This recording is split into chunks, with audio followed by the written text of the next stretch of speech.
Hey friends, hey, it's Lisa Woolfork from Black Women Stitch and the Stitch Please podcast. I'm excited to share some big news. Stitch Please has been nominated for Best Podcast in the 2025 Best of Seville Awards. While we've been honored with national recognition, this one feels extra special. It's home. I've lived, worked, and stitched in Charlottesville for 25 years, and being seen by my community means everything. If you've enjoyed the show, learned something, or felt connected here, I would love your vote. The link to vote is in the show notes and in our bio on socials. It only takes a minute. Thank you for listening and supporting, and special thanks for helping me get my stitch together for the Best of Seville. Hey friends, hey, it's Lisa from Black Women Stitch and the Stitch Please podcast. Our Patreon community is growing and we'd love to have you in it. We recently updated our membership tiers and now it's easier than ever to support the work of Black Women Stitch while getting exclusive perks just for you. You'll find full-length talks, behind-the-scenes updates, bonus episodes, and access to videos from the podcast and beyond. Your support helps fund the podcast, pay our team, and keep this movement going strong. Every dollar truly makes a difference. So if you've been thinking about joining, now is the perfect time. Black organizations face increasing funding challenges. Community support closes that gap. Head to our Patreon community and choose the tier that feels right for you. And thank you.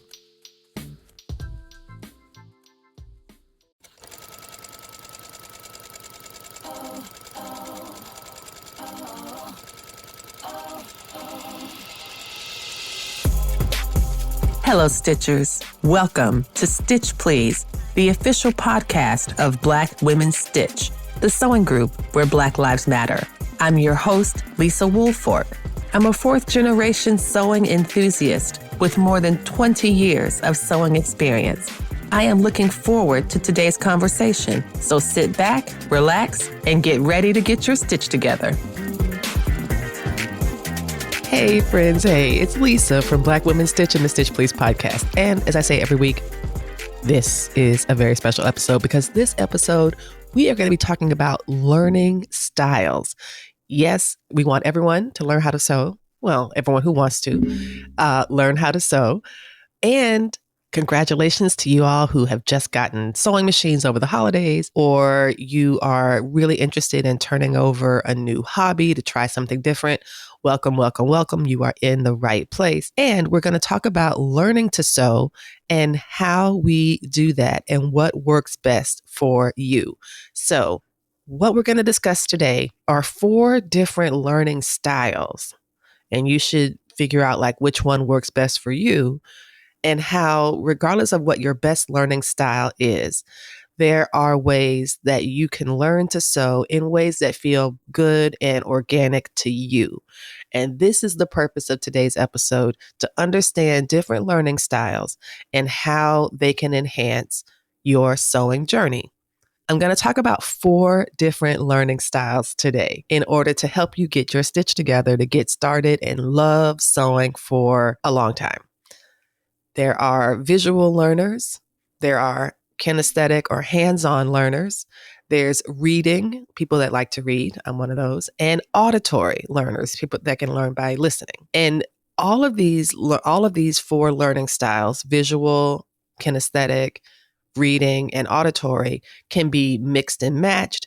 It really all depends on what works best for you. I just want to remind us that the purpose of today's episode is to help you identify what your dominant style is and to consider some examples and to see what's going to work best for you as you are learning to sew. And this could be learning from scratch, learning some new skills, learning to try things that maybe you haven't done before. What is the best way for you to do that? Visually, hands-on, reading about it, or hearing about it? That is what we're going to talk about today. We're going to start with visual learners. Now, visual learners absorb information best when they see it in action. They thrive on diagrams, pictures, videos, demonstrations, being able to watch it. And this is one of the reasons I think that YouTube University, as it is sometimes called, is so popular, because people get to watch the steps close up.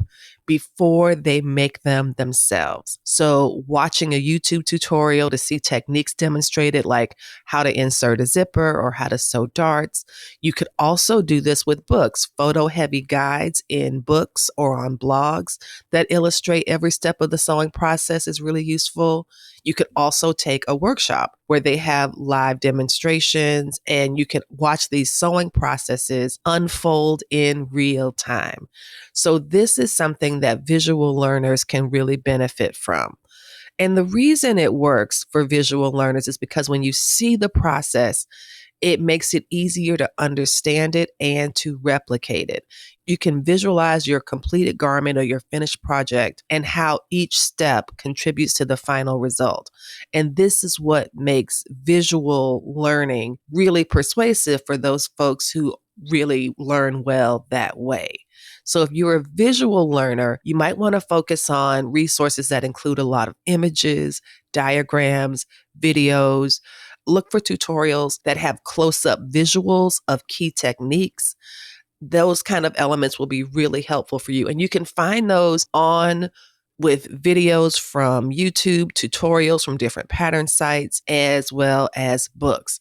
From the library especially, tend to be underutilized resources, but some libraries have really good collections of sewing and craft books, and most local libraries also have purchase request forms.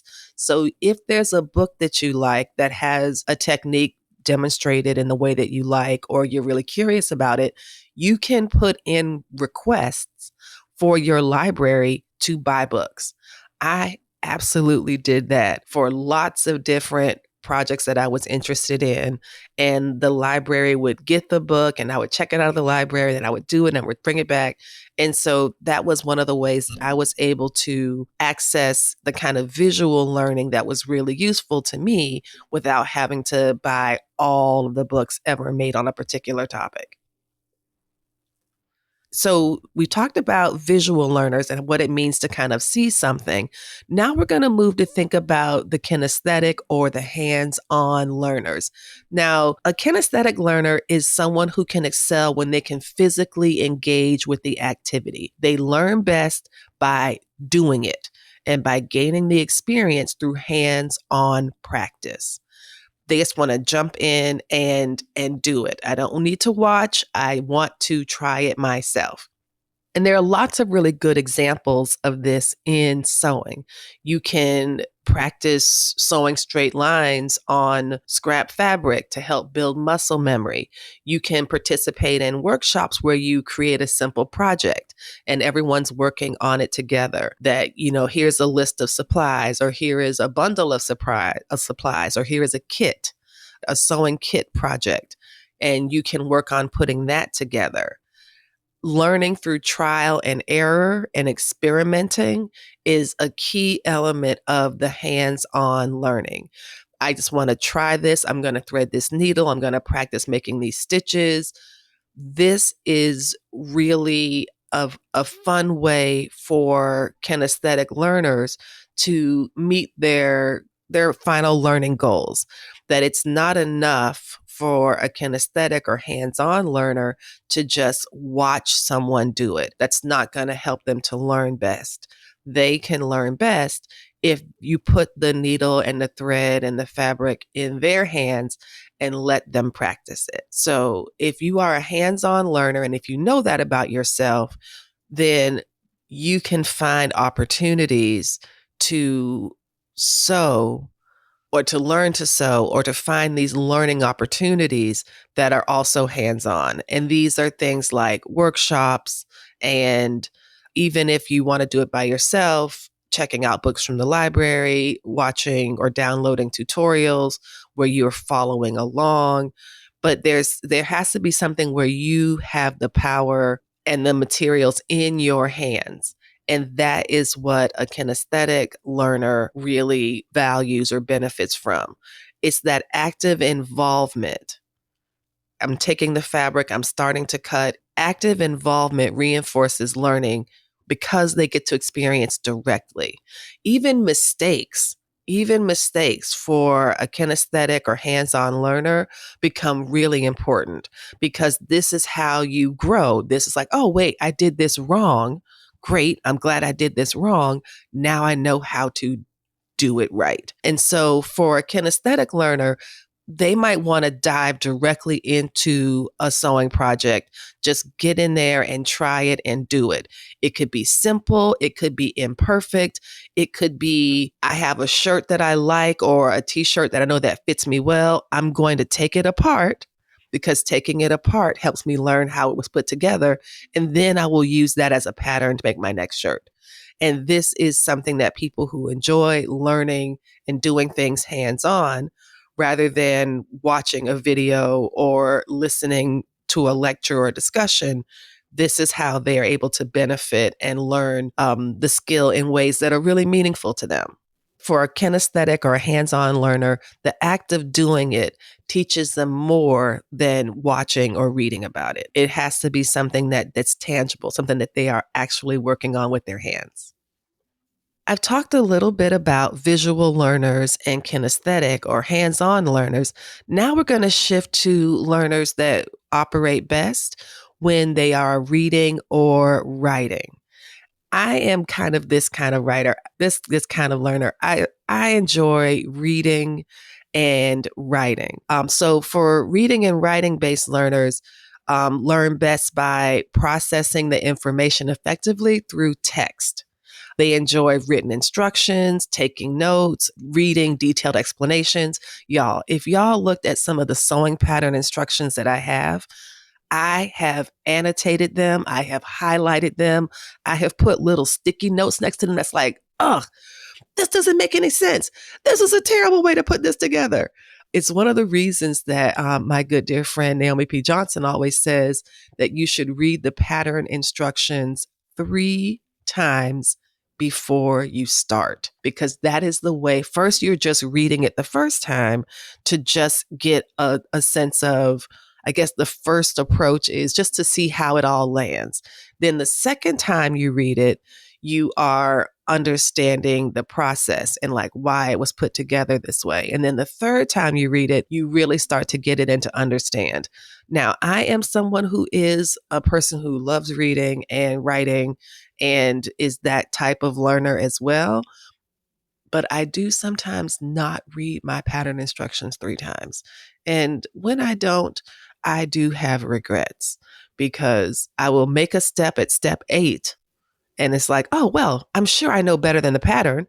And most times I do know better than the pattern, but I would probably have better results knowing better than the pattern if I read the entire pattern instructions first, because I definitely have painted myself into a corner by doing something that I thought was going to give me the better outcome, but the pattern had a different set of ideas to get to the same pattern, to get to the same outcome.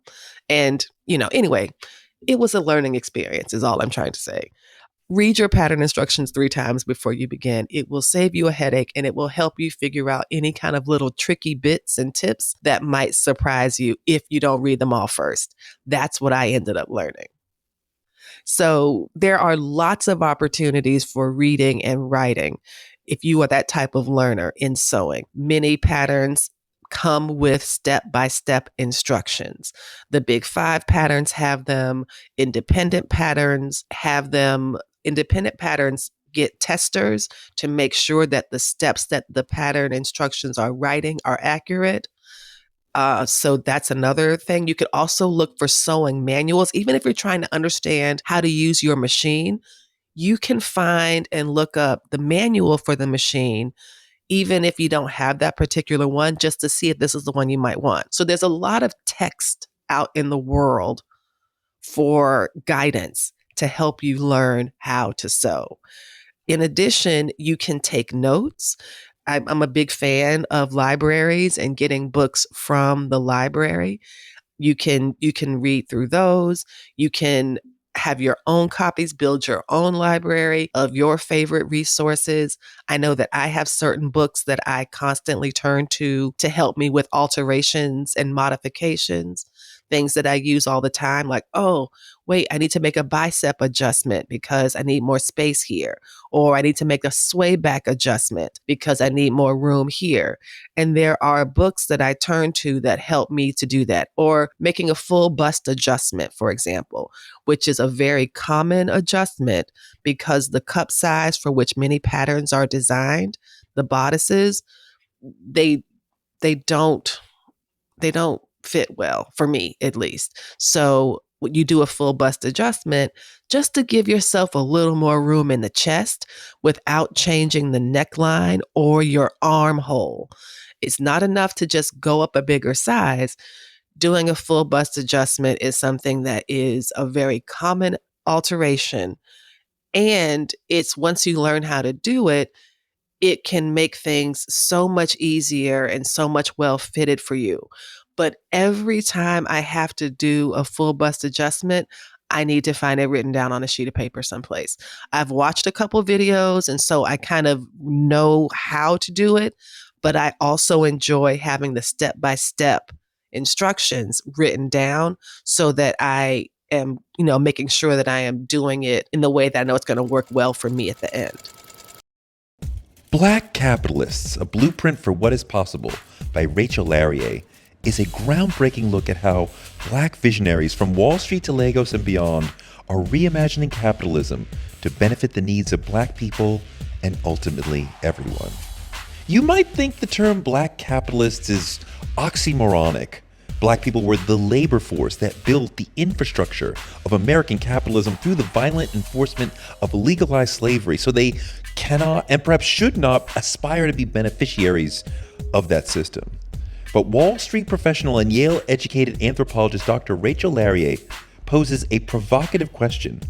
What if there was a way to thrive within capitalism without diminishing someone else's life chances through exploitive practices? There is, and Black capitalism shows us how to do it. Through Dr. Larrier's own compelling narrative, she reveals in detail how race profoundly shapes the way we participate in capitalism and how understanding the differences can guide us toward a more inclusive and equitable future. Black capitalist stories and analysis demonstrate the resilience, creativity, and ingenuity of Black people who have long been excluded from the full benefits of the American economic system. Check out Black Capitalists by Rachel Larrier, available wherever books are sold. Hello, I'm Kimberly Pierce Cartwright, Director of Kindred Spirits, a convergence of African American quilters in Durham, North Carolina. The event will take place June 19th, 20th, and 21st in Durham, North Carolina in the Convention Center downtown. Conference registration is open, but hurry, there are only a few spots left. Teachers include collage artist Judy Bowman and Lynthia Edwards. Quilting artists include Cookie Washington, Candace Thomas, and April Anu. Participants are asked to make a quilt for the pop-up quilt show Space and Time, Quilting Afrofuturism, that will open on Friday, June 20th. For more information and to register for the conference, go to rcwms.org. That's rcwms.org.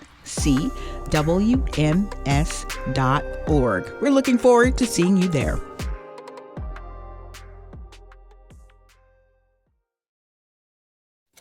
So there's lots of different manuals and ebooks, as well as the tutorials and the pattern instructions that come with the patterns. As I said before, I like to take notes on them. I like to put highlighters. I really do. I even use like tabs and sticky notes. I have all sorts of things that I have used to embellish and enhance the paper instructions on these sewing patterns.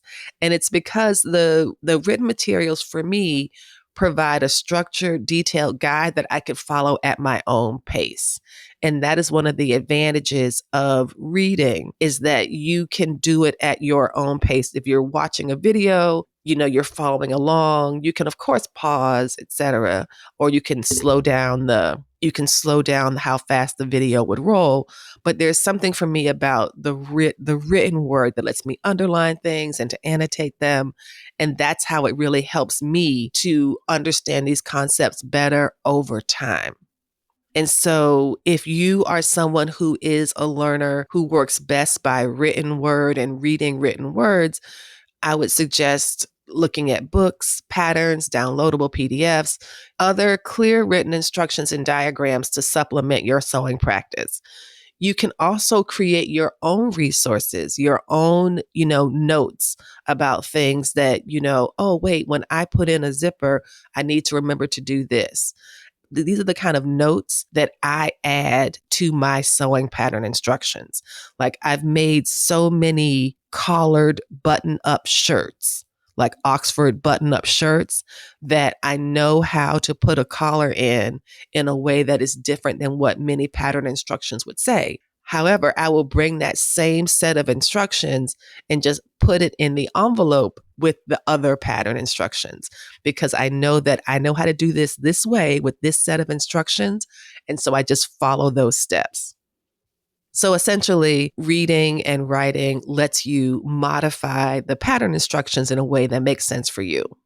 So I've talked about the visual learners. I've talked about those who like to learn with the hands-on, the kinesthetic, as well as the reading and writing. And then the last one I want to talk about are the auditory learners. And these hopefully are you all, because you're listening to a podcast. So auditory learners process information best through listening. They benefit from verbal instructions, discussions, and explanations. And this is another way, for me, I like to, for example, listen to books on tape or podcasts. And that's because for me, when I listen to something, it really does help it stick in my imagination and in my mind a little bit more. And so there are times that I really do like listening.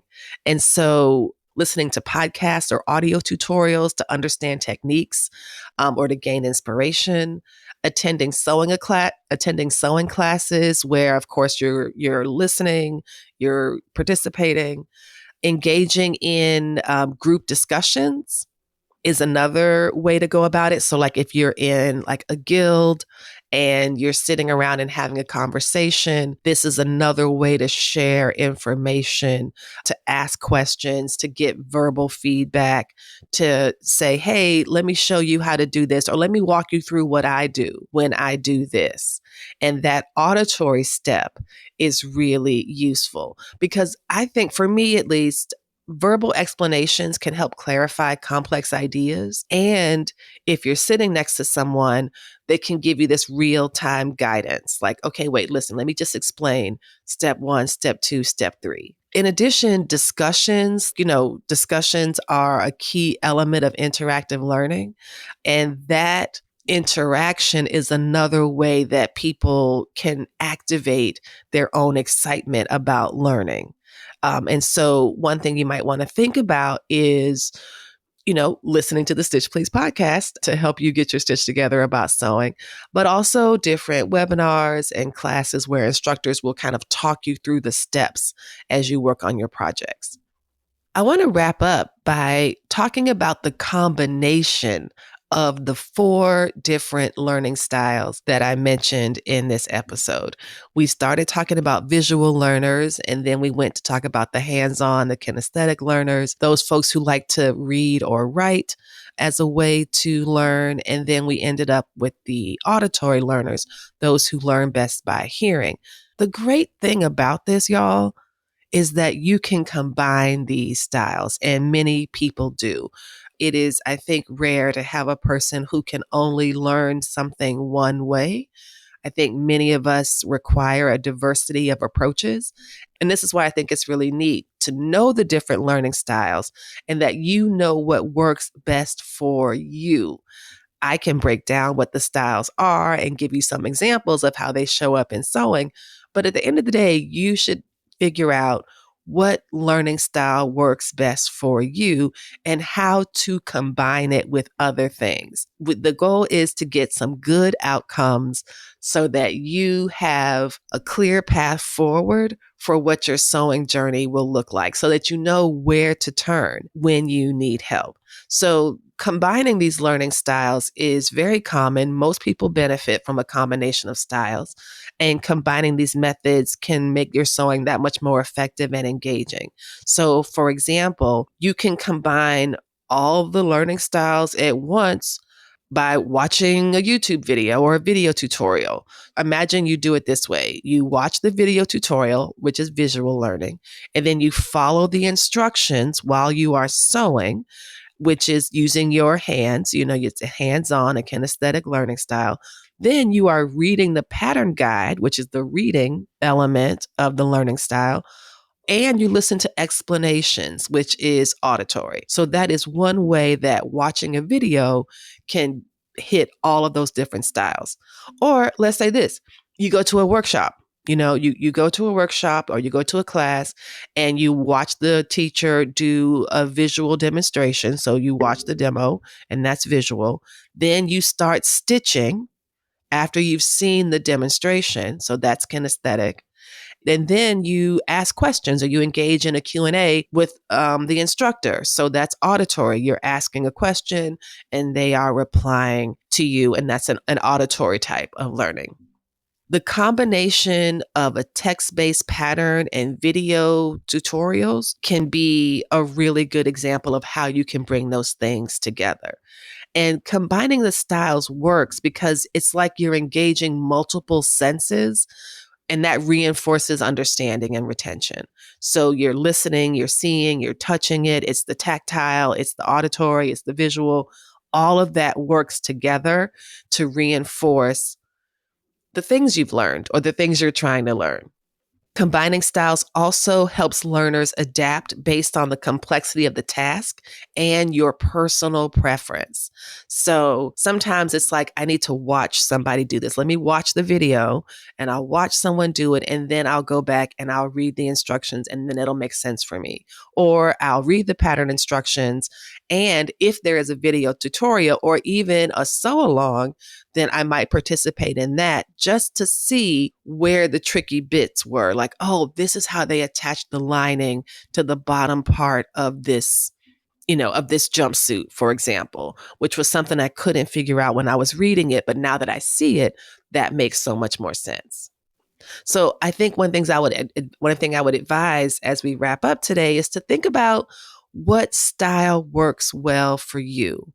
What single style is your favorite? What combinations effectively help you to acquire new information and to feel confident about the new skills that you've gained?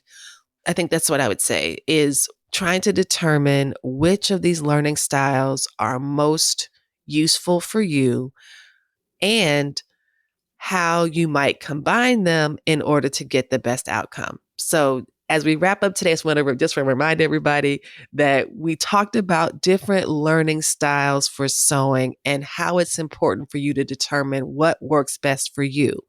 Are you visual? Are you kinesthetic? Do you like to read or write? Or auditory?